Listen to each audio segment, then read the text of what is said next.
Yan. The moment na sinabi sa inyo, ito maganda ang return nito, mataas ang return nito, wala kang problemahing risk dito. The moment you hear that, run away from the person who's saying that. Yan. So, not to put anybody down, but I always hear that kind of mindset, lalo na to those people who are religious or parang laki sa church, no? Because one of the influencers din sa atin when it comes to money is really the church.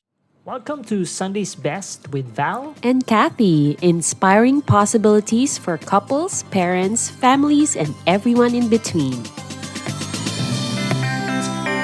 Okay, so today we're going to talk about toxic relationships with money. And Yes. the past weeks, we've been talking about money. We're talking about whether joint or separate account. And today, ang tanong ko sa'yo, or probably one of the questions na gusto nyo din pag-usapan between you and your partner is, sino ba yung spender at sino yung saver sa relationship? Alam ko nung binata ako, saver ako. O tapos, anong nangyari? And then later on in the game, lalo-lalo nung naging mag-asawa na tayo, Oh, anong nangyari? ako na yung mas naging spender. Oh, talaga? Diba? Although of course, nandoon pa rin naman yung discipline in terms of saving. However, napansin ko na ako yung mas gusto ng maraming bilin para sa bahay. Parang feeling ko nga, no? Diba? Oo, pag pupunta tayo ng mall, punta ka agad sa hardware. Pagkalabas, ang dami nang binili, diba? Yan yung tinatawag na handyman na daddy. Diba? Kasi okay. syempre, ang dami kong gustong gawin sa bahay, di ba? So, gasto, syempre. Pero within the budget naman yung gastos ko. Within the budget. Diba? Alright, sino nagba-budget? Ikaw. Kanina kasi, 'di ba, merong kumatok, 'di ba, sa gate. Pagtingin ko, nagbebenta ng manok. O, wala na. Mapapabili na naman 'to ng manok. True enough, 'di ba? Nanghingi ng ng budget para sa manok. So sabi ko, si Val talaga, ang bilis bumili, no? Siguro kung merong magbebenta, si Val ang pupuntahan. Kung hindi siya makakabili, hindi siya makakabenta sa akin. Kay Val siya makakabenta. Yeah. Ano lang, sometimes kasi or most of the time, I balance kung kailangan ba talaga or gusto ko lang. Okay. More often than not, it's the need. Okay. And then, nadadagdagan na lang nung one. Okay, sige, it makes sense to actually buy these things. Oh, so like, for bakit example, ka? yung manok kanina, native yun. Native na manok yun, di ba? Ang sarap ng native na manok, yung free range. Okay. Masarap siyang lagyan ng sabaw. So, I just parang naisip ko lang na, sige, instead na sa restaurant ako bumili ng native na Okay. manok, ito na lang. Sige na nga. O, diba? Ako naman, basta kailangan din naman talaga ng sa bahay. We also set aside money for that. And sabi nga, ay nako, mapabili na naman to si Val. So, ready na ako nung umakyat si Sheila kanina. Ay nako, alam ko na talaga. Bumili talaga si Val. Hindi talaga siya makaresist. Pero pansin ko lang din parang ikaw din yung tipo na pag, kunwari, may manghingi ng donation or whatever, parang hindi ka rin makahindi, hindi ka makano. It's probably part of my upbringing din na nasanay din ako na na-observe ko yung parents ko na kapag merong lumapit na mga relatives, di ba? Lalong-lalo na si tatay. True. It's very easy for him to say, sige, bigyan mo na yan. Sabihan niya si nanay. And ganoon din naman si nanay. Kasi syempre, coming from a background na hindi lahat ng relatives nila from both sides nakakaluwag sa buhay. Yeah. Tapos kami somehow because of yung pagsusumikap ni tatay sa trabaho niya, umangat din naman yung buhay namin. Kaya pagka merong mga pagkakataon na tumulong, nakikita ko yon while I was actually growing up. I've been seeing them to give out donations. Yeah, and even kunwari kumakain sa labas, parang ganyan, or like, for example, barkada, or maybe just the team, no? Parang it's so easy for you na parang ako na magbayad. libre ko na. Kaya tumitingin ako sa'yo, di ba? Parang lumalaki yung mata ko, ha? Libre pala natin to. Bakit ganun? Ano ba to? Ano to? Laglagan to? Totoo naman, di ba? Yan yung napapansin ko sa'yo. Yeah. Ganun din. Part ng upbringing na parang mas na mindset kasi ako while I was growing up to be a giver. Okay. Yeah. Not a receiver. Not a receiver. Okay. More on the give. So, pagka nagyaya, for example, usually naman, pagka yung ako lang naman yung nagyaya or tayo yung nagyaya, syempre, yun yung parang naisip ko. Sige, tayo na magbayad. Sige, tayo na magbayad. So, I'll take care of that. Diba? So, Okay. hindi kasi ako, parang hindi ako nasanay na yung pagka nagkayayaan, tapos kanya-kanya ang bayad. Okay. So, normal, natural programming sa akin is, sige, I'll take care of the bill.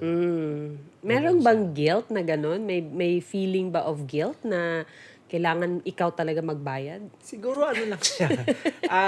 Yung na-build up na consciousness. Parang body memory lang siya. Alright. So, Kasi nga, bata pa ako, na-expose na ako ng gano'n. Na pagka halimbawa, nagyaya si nanay o nagsabi na yung buong angkan nung father ko. Kasi sila yung Angkan bumibisita talaga. dun sa bahay namin sa Bulacan. Pagka nagkayayaan mag-swimming, ang taya niyan si nanay. Okay. Or si tatay. Parang si nanay lang naglalabas ng pera. Pero, syempre, galing dun sa kinita ni nanay yon. And, pati yung entrance sa swimming pool, Wow. pati yung pagkain. Sagot Okay. namin lahat yun. So, parang, okay, Yun na ganito yung pala naging- kami kayaman. so guys, kung gusto nyo magpalibre, tawagan nyo lang si Val. Hindi. Kailangan ako ang magyaya. Okay. Tama ba? Oo. Every Pero time? pagka sila ang nagyaya, willing ako na tumanggap. Willing ako na mag-receive. Parang feeling ko lang ba, parang basa ko lang na you have this guilt around asking for money or parang guilt around asking for the sale or asking for the payment or uy, contribution natin to, parang ganyan. So, ang nangyayari para iwasan mo yon, ako na lang magbabayad, parang ganon. Feeling ko lang naman. May ganon din. Pwede. Siguro merong touch doon. Okay. May truth doon. May truth doon.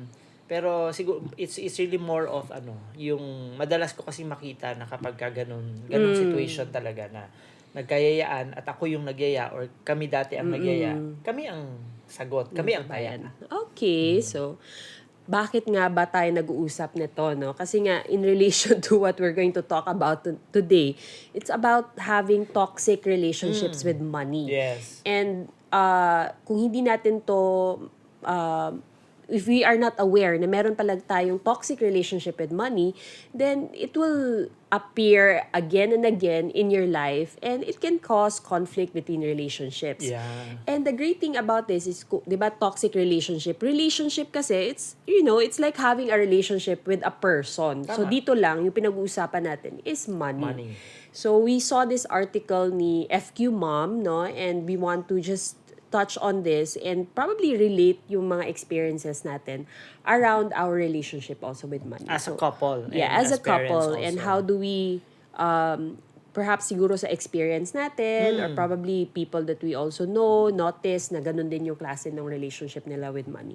So would you like to Yeah. share? Nagustuhan ko kasi dito, bago natin isa-isahin, no, nagustuhan ko talaga sa kanya is detalyado rin yung pagbibigay niya ng examples. And very relatable. Sa mga na, parang mabilis ako na nakarelate is, Yes. of course, yung you always worry that you don't have enough money. Siguro, I would say na nakarelate ako dito during the first few months nung Natin. pagiging mag-asawa natin. Okay. Diba? Na, syempre, we chose not to work and Yes. just be entrepreneurs. Diba? Yung merong mga maliliit na mga negosyo dito, buy and sell. Ako, I was doing iridology at the time, and at the Yes. same time networking, and alam naman natin, 'di ba, na kapag Hindi stable. ganong klase ng profession, hindi masyadong stable. And Yes. lalo na kung halimbawa nagsisimula ka pa rin na negosyante. Mm-mm, So, mm-mm.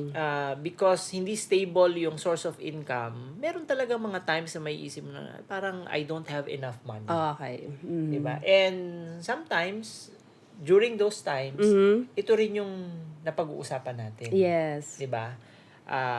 Siyempre magbabayad ng renta. Tapos at the time, meron pa tayong baby, yung firstborn natin. So all of these things factor in to actually worry that Okay. we may not have enough money. Yeah. Tama, no, nung nagsisimula tayo, wala pa talaga tayong fixed and stable income. So, naturally, may worry talaga. Lalo na pag you have a baby. Kasi Yeah. meron ka ng responsibility to take care of another person, di ba? And ang pinaka-antidote nito, or perhaps, what you call this, solution, no, to this kind of toxic relationship is? Well, number one, find ways and means to actually increase or augment the income. Oo. 'Di ba? As a couple, as parents, kailangan din na merong conversation on how we can work around our budget, 'di ba? Para kung ano man yung pera na meron tayo, yun mapagkasya natin yun. And at the same time, mag-agree din tayo kung paano natin i-increase yung income natin. Yan. Maganda yan, no? Lalo na pag, kunwari, tayo, we have 4 kids. So, for us to really sustain the lifestyle that we want for our family, we have to make sure na yung income natin would be more than enough dun sa needs natin. So, it could be, sabi mo nga, find other sources of income. Wag lang mag-depend sa isa, and making sure na may pumapasok talaga na cash flow. Yep. Another thing is, itong sinabi ni FQ Mom, which I totally agree, is it's not because you have the money, is bibilhin mo na lang din every time what you want, no? So for example, alam mo naman na may pera ka sa savings account mo, and then you went to the mall, nagustuhan mo kaagad tong bagong shoes or naka-sale, 'di ba? And hindi mo naman talaga siya kailangan kasi meron ka pang ginagamit, 'di ba? So it doesn't necessarily mean na kung may budget ka na, may pera ka na, is bibilhin mo na lang yung gusto mo agad-agad or anytime you want. In the ideal world, maganda siya. Ito yun yung sinasabi nila, 'di ba, na financial freedom. It's the ability to buy what you want when you want it. But in our case, for example, if we want our kids to also know how to value, no, money, it's really to set aside money or budget for the right purpose. Tama. And isa din yan sa mga itinuturo natin sa mga anak natin ngayon. Kasi 'di ba meron tayong anak si Super, mahilig siya mag-save up ng money, magaling siyang mag-generate ng money para sa sarili niya. And every time we remind them na not because you have the money, you can buy everything na gusto mong bilhin Agad. out of impulse lang, 'di ba? Yeah, the word impulse, yes. Hindi ka dapat maging impulsive when it comes to spending, but consider also kung ano ba yung pwede mong i-budget or i-allocate for that amount. Kasi hindi ka lang naman ngayon mabubuhay. Correct. Diba? So, yun siya. Tama. It's important na in order for us not to really worry about not having enough money, alam din natin kung paano i-budget yung kung ano yung meron tayo ngayon. Correct. And speaking of, sabi nga natin kanina, no, about being guilty in spending. Yeah. Number 2 na point out niya dito na alam mo na meron kang toxic relationship with money is when you spend money and you feel guilty. Meron ba akong ganun? Napaisip tuloy ako kasi actually siguro before parang I also feel this way na parang instead na bibilhin ko yung isang gamit or isang gusto ko dahil mas kailangan kong bilhin yung basic needs natin, I feel guilty to satisfy my want. Kaya the way for us to solve this or to also parang wag maging toxic yung relationship natin with money is to make sure that we set aside money para sa abundant spending. Yan. 'Di ba? Na kumbaga, for example, sa income mo ngayon, gusto mo na in a certain month or quarter, gusto mo na mag-set aside ka para sa pag-splurge mo on, let's say, a luxury item, or hindi naman kailangan luxury, no, but something that you really want to buy for yourself, like a new pair of shoes. Pwede. Hindi mo naman kailangan kasi meron ka pang meron ka pang ginagamit, but since you have set aside siguro 5% of your income on a monthly basis, and then you use this for you put it aside for your abundant spending, pagkatapos ng isang quarter, kukunin mo yung fund na Na-set yun. aside mo doon. And then you buy a new pair of shoes.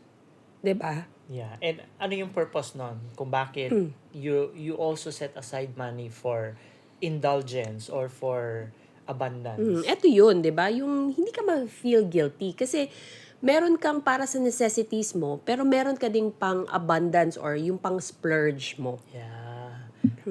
It makes you feel good and makes you feel worthy of the income that you're actually generating for Correct. the family, di ba? So, walang guilt.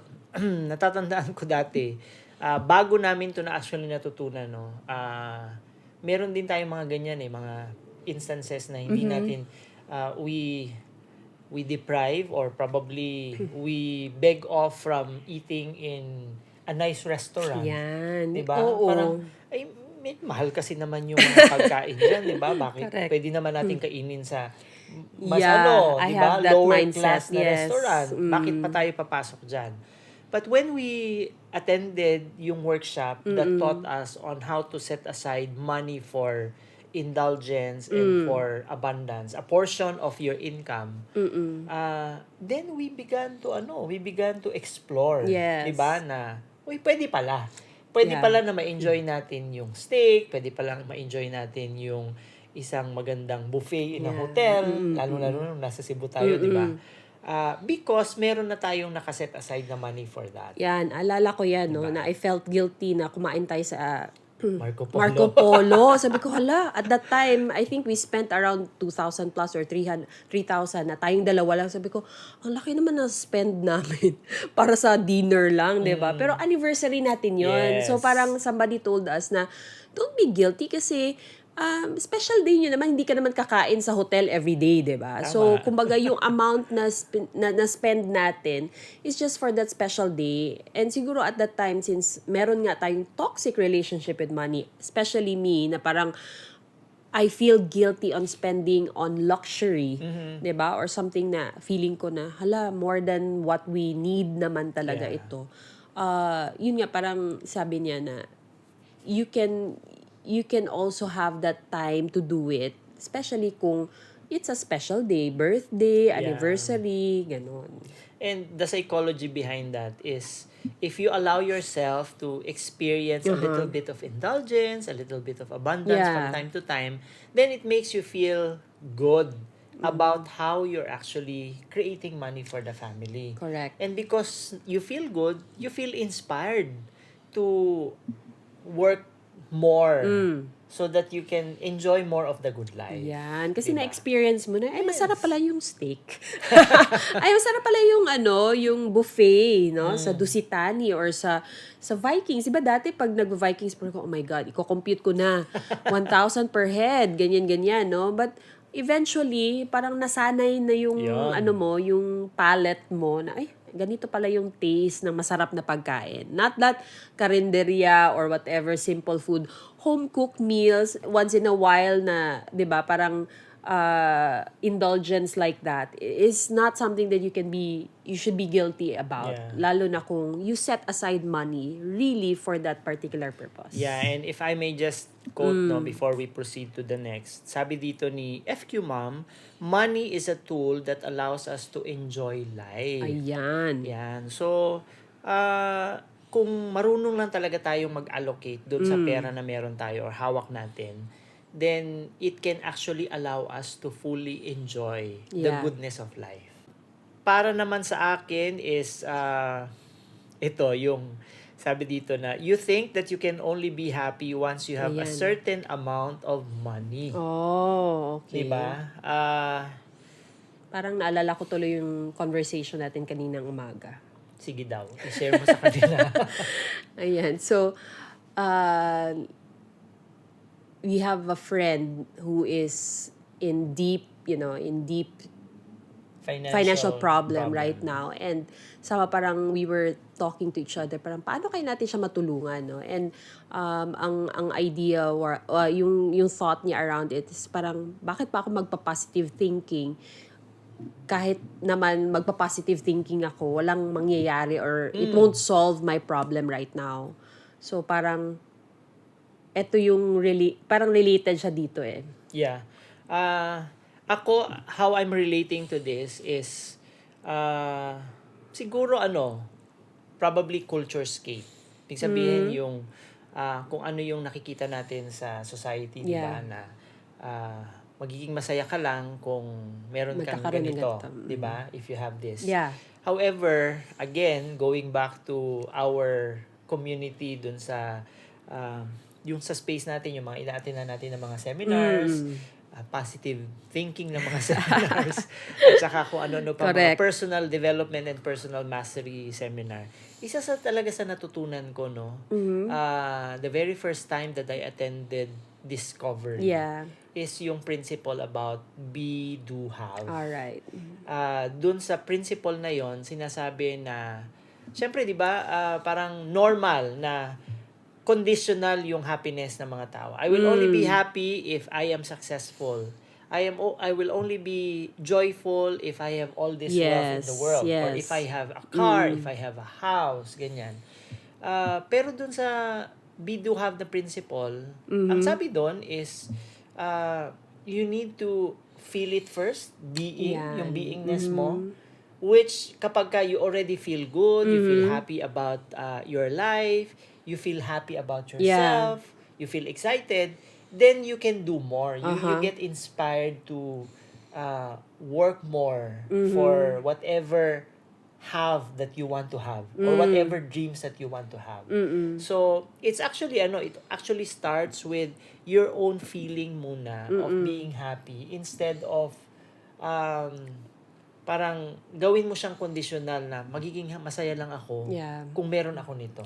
Yeah, I agree with you on that. Kasi nga, di ba, we always coach our teammates, di ba, mga team members natin, na parang matutuwa lang sila or parang they feel depressed kung hindi nila makuha yung goal nila right now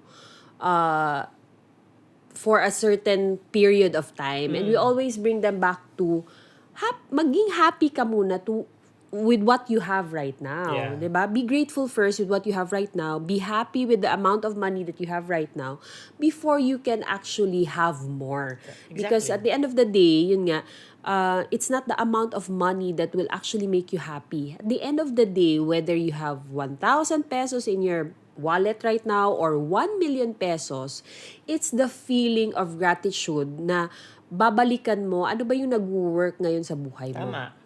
And yun din yung one of our conversations this morning. Parang ang daming nangyayari, situations in the team, in our with our friends, etc., etc. But at the end of the day, parang hinahanap ko pa rin yung mga things that I can celebrate life for. Okay, itong isang person na to, 'di ba? Dati parang nahihirapan, struggling, but right now, what shifted? Ano yung nangyayari? Bakit parang 4 na yung naging sales niya in this month, 'di ba? And those are the things that you have to look for intentionally. Hindi siya pwedeng parang maging focus ka lang dun sa mga hindi nag-work kasi you are coming from that lack. Tama. Instead of what's working and yung coming from abundance mindset. And ang maganda pa nito, there's this saying na what you appreciate appreciates, 'di ba? So if you appreciate the small amount of money that you actually have now, with that principle, if you're just so thankful about the money that you have, then it will appreciate or it will increase. 'Di ba? Now, kung you depreciate naman, whatever it is that you don't appreciate, then it depreciates. So, kung halimbawa, yung maliit na amount ng money mo is hindi ka thankful dyan, most likely, it will parang shy away from you. 'Di ba? Parang relationship lang yan, yung totoong relationship, 'di ba? Na kung yung person that you're actually in relationship with, lagi mo na-appreciate, ganyan, then your relationship blossoms. Nagpo-flourish yung relationship. Correct. Pero kapag ka hindi mo na-appreciate, hindi mo nire-respeto, hindi mo ina-affirm yung relationship, you don't spend time with it, then chances are, pwedeng mawala yan. Alright. Yung relationship na yun. So, parang ganun din sa pera, di ba? Same way dun sa sinabi mo about relationship with money, it's like you're saying that I'll only be happy if I meet the right person. Tama. Dapat, happy ka muna ngayon. Happy ka muna sa self mo. Happy ka muna sa pagiging alone mo. Kasi nga, you can only meet the person, or you will only attract the right person kung ikaw mismo happy ka, and then you attract the happy person in others. 'Di ba? So, yun yung bakit ka Kaya pala na-attract kita sa kasi happy na ako sa sarili ko. Talaga. Pwede. Diba? Ito. Gusto ko to kasi makarelate tayong dalawa. Sige no? daw. So, having a toxic relationship daw is you always get victimized by financial scams. No? Sabi ni FU Mom, okay lang siguro once in your life na scam ka. Pero kung 2, 3, 4 na beses na paulit-ulit na, it's like you're having a toxic relationship with another person na inaabuso ka na nga, 'di ba? Physically, verbally, emotionally, pero you still go back to the same person or another person pero the same pa rin yung ginagawa sa 'di ba? So, going back to money, it's like hindi ka pa rin natuto. Na-scam ka na one time, okay, fine, you learn the lesson. Pero wag naman gawin second, third, fourth, 'di ba? And yun, in relation to us naman, in our own experience. At least isang beses lang yun. Isang beses tayo na-scam, natuto naman tayo. Yung another situation naman, it involved another, kumbaga, scenario naman. But somehow, parang feeling ko na-scam din tayo doon. So, 2 beses tayo na-scam. Tama, no? hindi lang natin na Hindi siya na-scam agad kasi magaling siyang magaling siyang magtago, 'di ba? Tama. So, in fact, babalik tayo dun sa parang pwede mo din siya i-connect dun sa sinabi ko na parang you want more money first before you can be happy. Karamihan naman ng mga nasa scam is like for example, during that time, di ba?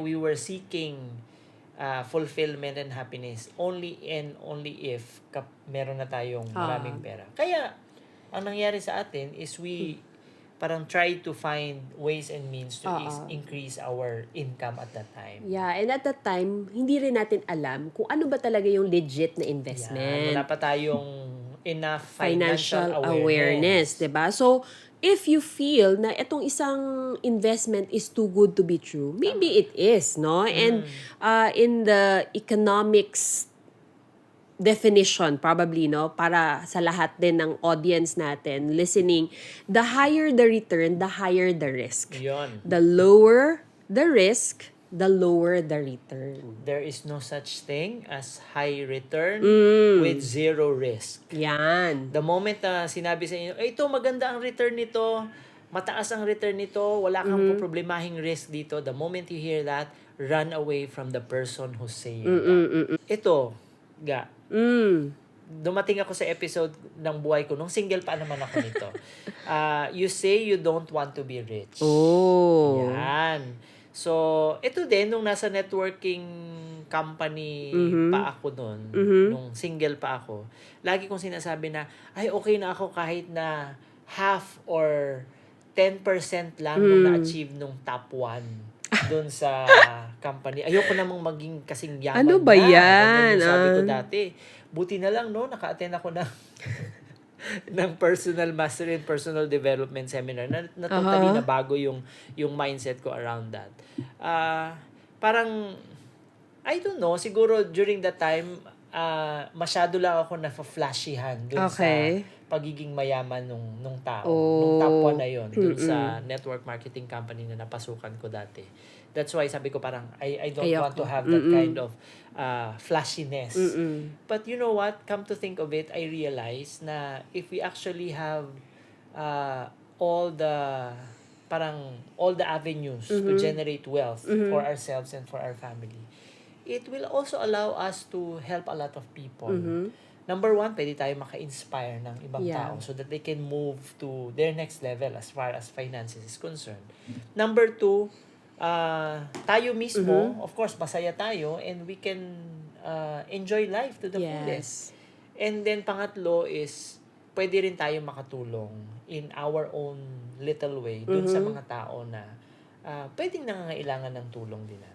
Yan. So, not to put anybody down, but I always hear that kind of mindset, lalo na to those people who are religious or parang laki sa church, no? Because one of the influencers din sa atin when it comes to money is really the church, right? So, dati naalala ko talaga sa nung bata pa kami, pag nagbibigay ng mga tithes or offering, coins talaga, 'di ba? Maririnig mo talaga coins, 'di ba? So, kumbaga I was growing up na ang ibibigay ko pala, ang i-donate ko pala yung tira-tira. Yung donation ko mga coins. Hindi ko naman naririnig yung, syempre kung paper 'yan, 'di ba? Bills ilalagay mo diyan, 'di ba? Or cheque, hindi mo naman marinig. Most of the time it's really coins yung marinig mo. So, growing up, ganyan din yung thinking ko na dapat yun lang din yung ibibigay ko for my donation or love offering. Pero yung sinabi mo nga na parang kung pwede kong ma-achieve you at least 10% happy na ako, 'di ba? Bakit mo naman i-limit yung sarili mo? Correct. In fact, one of the books that I read, or I think audiobooks, sabi nga niya na yung isang friend niya took the first class seat sa isang airplane while she got a business class. So, syempre, kahit business class yan, mas higher siya sa economy, pero mas higher pa rin yung price, yung first class. So, she went there and when she went, she just, parang nag-check siya, ano palang meron dito sa first class. Nung bumalik siya sa business class, sabi niya, okay na ako dito sa business class. Okay naman din yung business class. Ayoko na mag-spend ng more than enough money to go to the first class. Pero what if, 'di ba? In all possibilities, mabibigyan ka pala ng chance na makasakay or makaupo sa first class. I mean, anything can happen. But because you blocked yourself to that possibility, you limited yourself na, okay, hanggang dito na lang talaga ako, economy lang talaga ako, then wala kang chance to move up to first class. Hindi magbubukas yung opportunity diba? Kasi yung mindset mo hanggang dyan na lang. Tama. Kaya maybe for some people, yun din yung nangyayari sa kanila in terms of their financial life. Tama. And I love yung sinabi mo nga na more money actually allows you to bless more people. Kasi sometimes, diba, may manghihingi sa'yo, uy, patulong naman, may ganito akong financial problem. Sasabihin mo na lang, ipagpe-pray na lang kita, 'di ba? Okay din yung prayer para I want your money, 'di ba? So eventually, let's go back to what FQ Mom said, no, na really money is a tool for us to enjoy life. Hope you found value in this episode. Follow for more contents like these and don't forget to rate us 5-star. See you in our next episode. Talk to you soon.